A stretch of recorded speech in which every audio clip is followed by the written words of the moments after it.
Today we are going to study our next chapter, chapter 9, Measuring Time. We all know that Earth rotates on its own axis and also revolves around the Sun.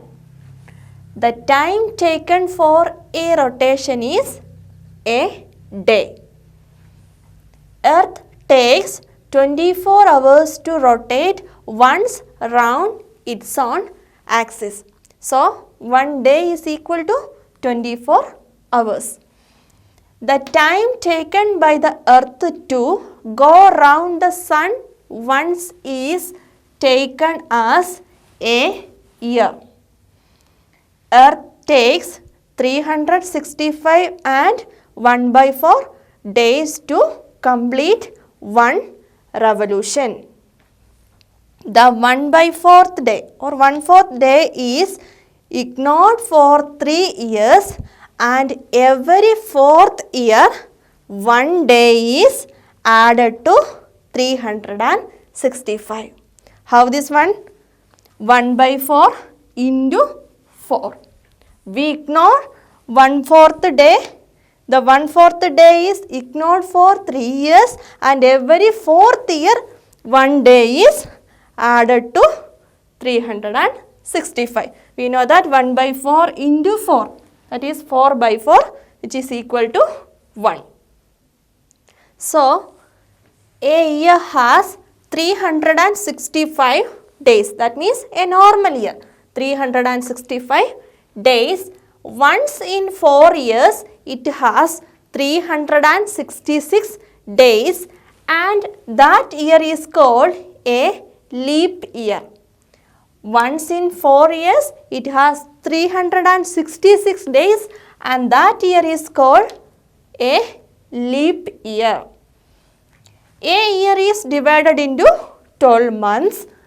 Some months have 30 days and some months have 31 days. But February has 28 days. In a leap year, February has 29 days. In a leap year, February has 29 days. Since the extra day of the leap year is added to February. The extra day of the leap year is added to February. So, in a leap year, February has 29 days. Months and number of days. January, 31 days are there. February, 28. That means in normal year, February 28. March, 31. April, 30. May, 31. June, 30. July, 31. August, 31. September, 30. October, 31. November, 30. December, 31 days. Next topic, century. 100 years constitute a century. Century means 100 years constitute a century. Then first century means 1 to 100 years. Then second century means 100, 1 to 200 years. Then 20th century means 1901 to 2000 years. Then 21st century means 2001 to 2100 years. So, century means 100 years constitute a century. Next topic, how to find a leap year. How to find a leap year.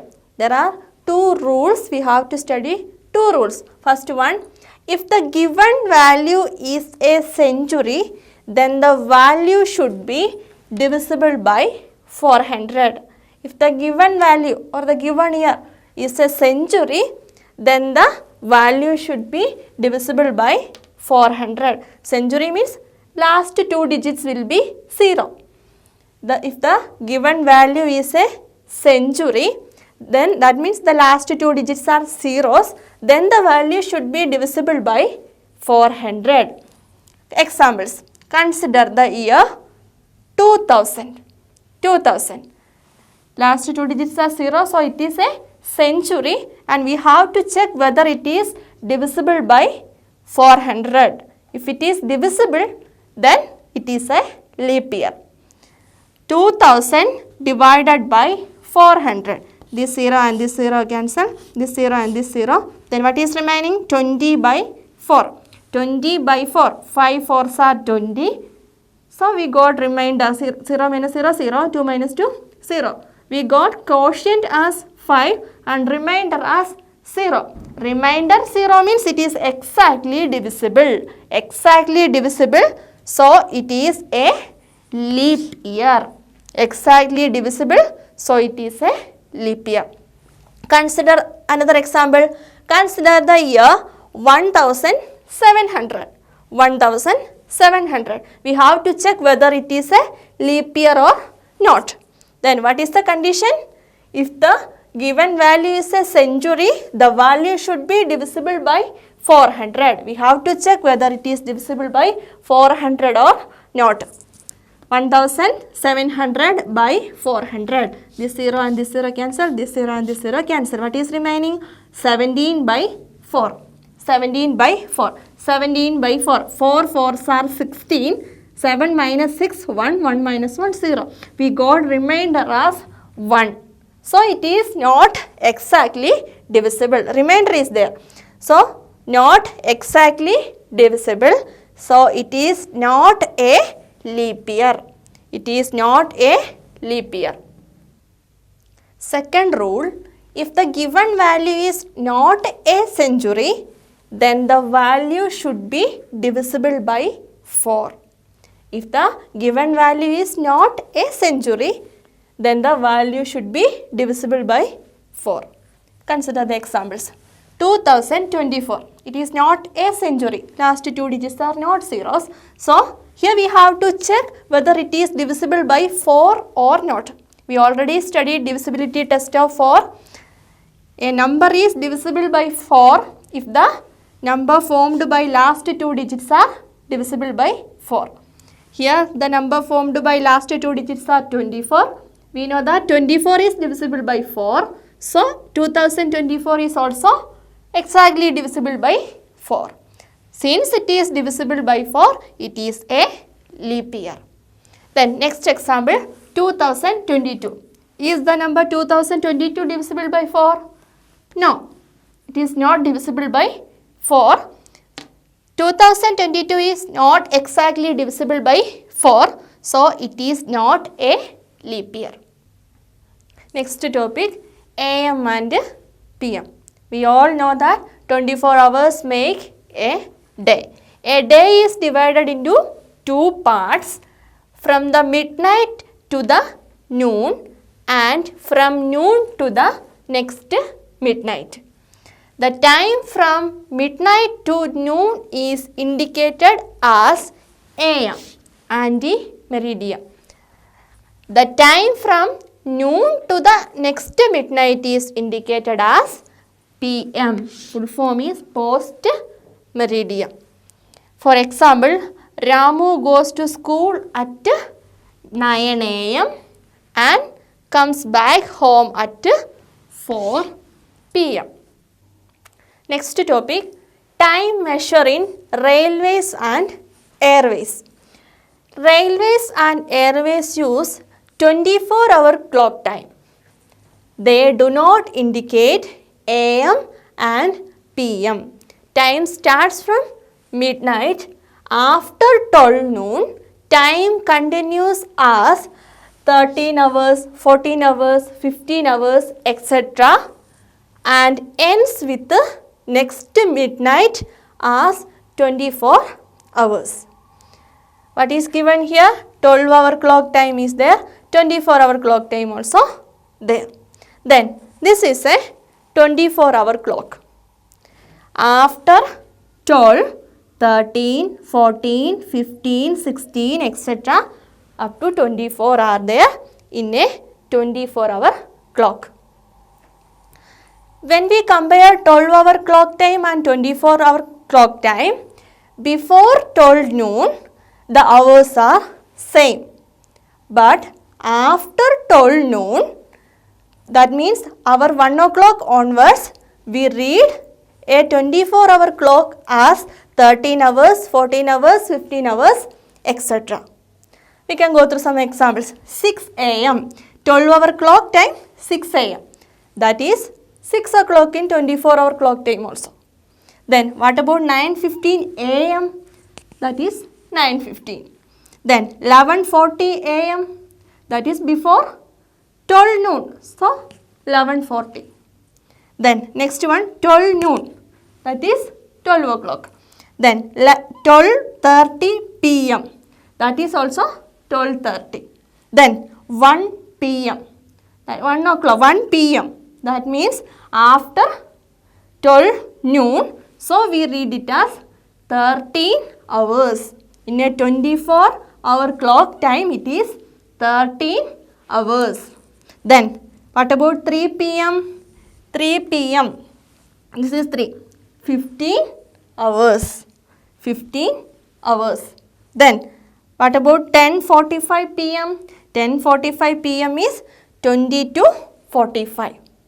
There is no change in minutes, only the hours are changing. Next one, note. To convert PM hours into railways or airways hours, add 12. And to convert railways or airways hours into PM hours, subtract 12.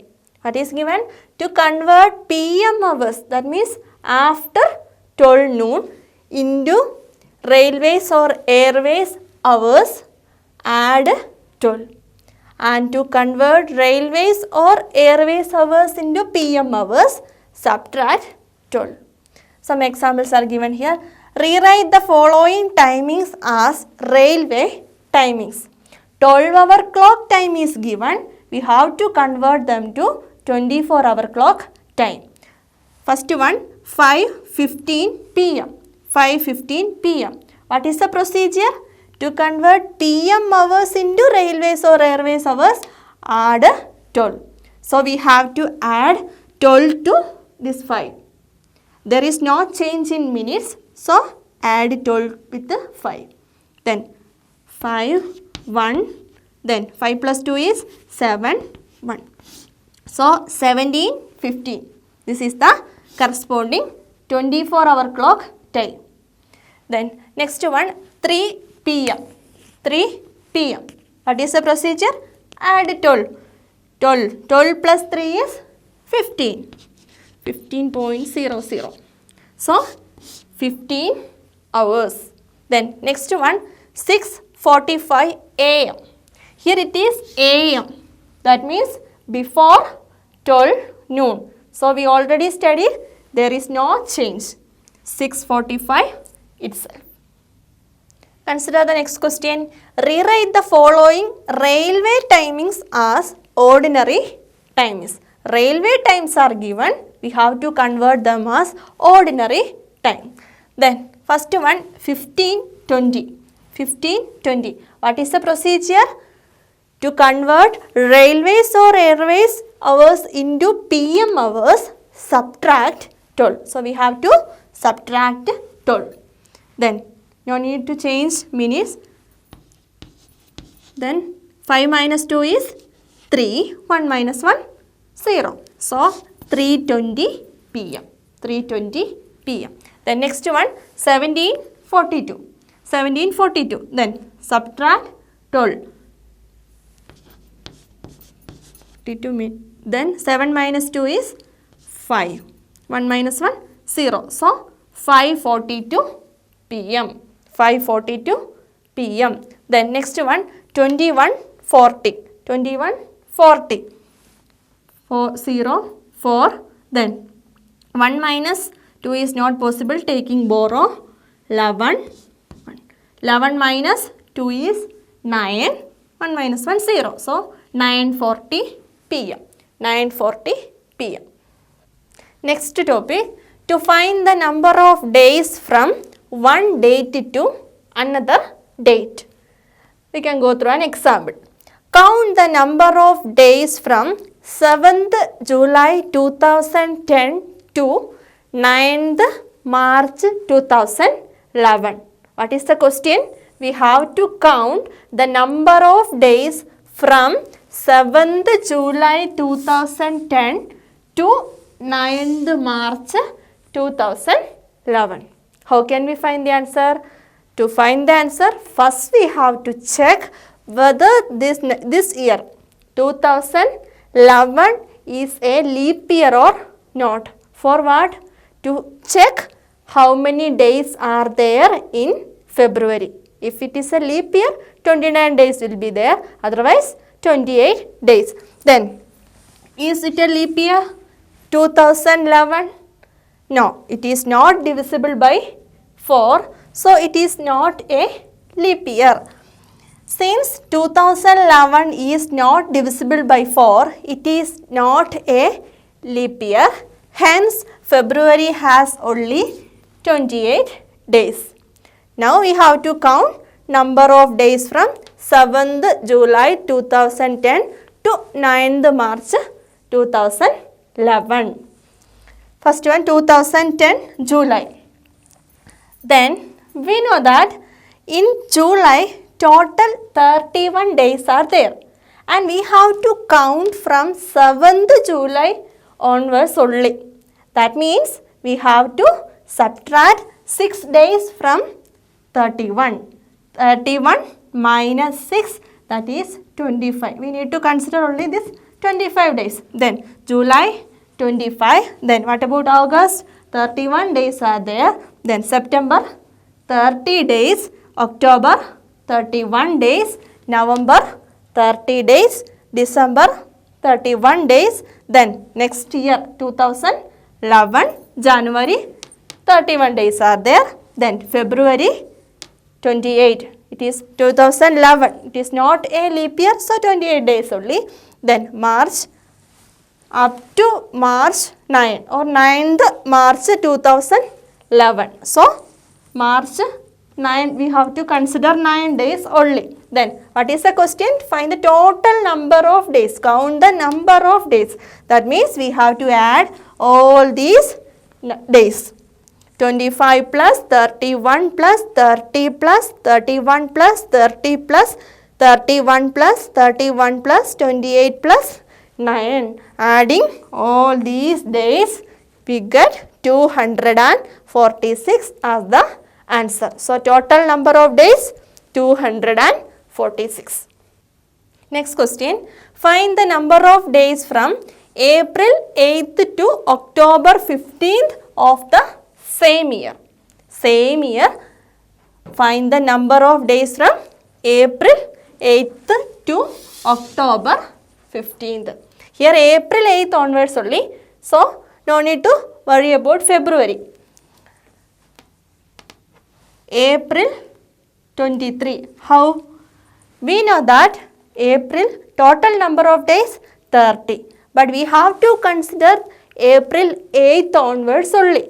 That means we have to subtract 7 days from 30. What is remaining? 30 minus 7, 23. Then next one, May.